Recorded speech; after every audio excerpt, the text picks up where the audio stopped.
Well, well, well. I finally caught Mr. Peter Rabbit. And now I'm going to make him into some stew. So yeah, that's what. Now, I've previously already scalped a friend of his. And so now let's put that in there. And we will start with that. We'll let that redose for just a few minutes. We'll see how long that takes. And I will add some more ingredients, including Mr. Peter the Rabbit. Stay with me. Now that we got that started, let's drop in Mr. Peter Rabbit, and he will be no more. He will be gone. I don't know how long this will take, but he will no longer be a rabbit. He will be part of a stew. Yes. And he will be far from the only one. Yeah. So let me wait a few more minutes and we will see. As you can see, it is coming along nicely. Now, what will be next? Well, how about some bunny poop? Easter bunny poop. Just a little bit. We don't need very much. And on top of that, how about some little bird eggs? Can't have too many. I gotta have bird eggs and make stew. Easter stew. And we will let that reduce for just a bit. Stir, stir, stir. You always want to stir when you make Easter bunny stew. And make sure that pot doesn't fall down like it just did. Now, what's next? Oh, how about a horny horse? Yes. Horse and rabbit stew. We will drop that in there too. Matter of fact, let me just grab his head right off the top, like that. And grab his butt. Drop his butt in there. And the rest of him. Drop all of him in there. Yes. We will stir him up too. Give me a few more minutes, and there we will go. And I got just a couple more ingredients. We'll see you then.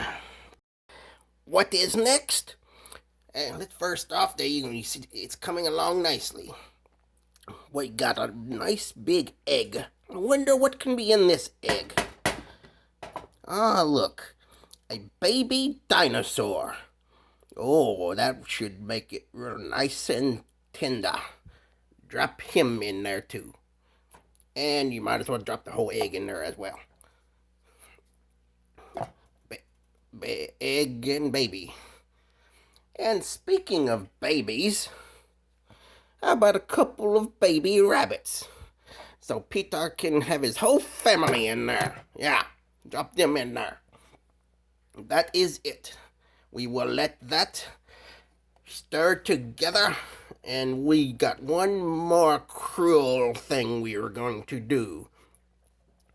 Because if you remember, the scalped friend of Peter the Rabbit is still here. I just took his head, the top of his head in there to start this with. So I will finish with that. So give me a couple more minutes and here we go. Okay. I've got to be fast now. Here is the scalped bunny that used to be Peter Rabbit's friend.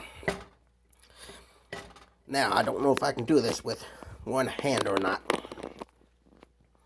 He doesn't want to stand up, as you can see. Which it doesn't really matter anyway. Now, we got this a nice... Well, first off, the pot is wet. So we got to... Yeah, there we go. Now we will take Mr. Rabbit's friend, and we will pour all of the ingredients that we have just... Oops, and he fell. Ooh, too bad. I just dropped the rest of them on there. Yeah. And that is how you'd make Easter stew. Now, when it's best, it is best to have him stand up and then you just overflow onto his face. But right now, that's the best we can do. And so that's what it will have to suffice. So there you go. I hope I have not creeped you out too much. This is just a little joke. But yes, there you go. Easter stew. And let me hear about how you do yours. Maybe you're just as good. So until next time, there you go. Easter stew with Peter Rabbit and friends. See you next time, maybe.